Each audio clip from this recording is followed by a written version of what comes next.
Hey there! Let's learn a new word together. Before you start, please hit the like button if you enjoy our content and subscribe to this channel if you're learning English. Stay up to the end of this video and you'll learn a fun fact about the English language. Let's begin. Ward.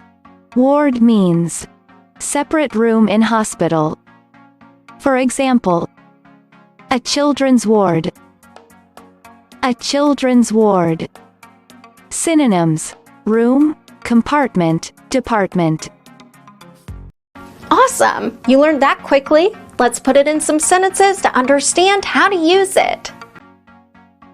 The first exemplar. Yarmouk Hospital has one of the busiest emergency rooms and obstetrics wards in Baghdad. Now, repeat after me.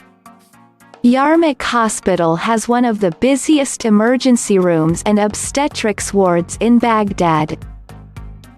The second exemplar.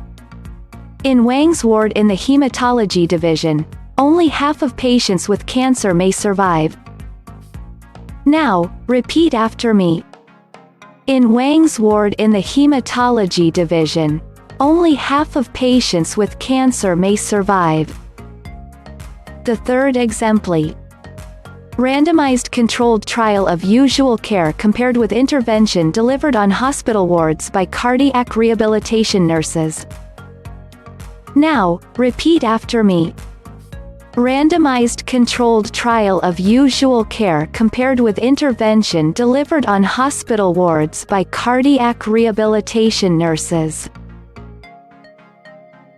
Now let's learn an interesting fact about the English language. The English language does not have a script of its own. The script is actually borrowed from Latin. Thank you so much for watching this video up to the very end. If you're not yet subscribed to our channel, hit the subscribe button below.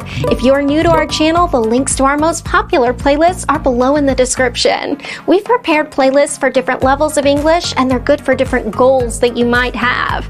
Maybe you want to take an exam, or maybe you want to improve your fluency. So check them out and see you very soon. Bye-bye.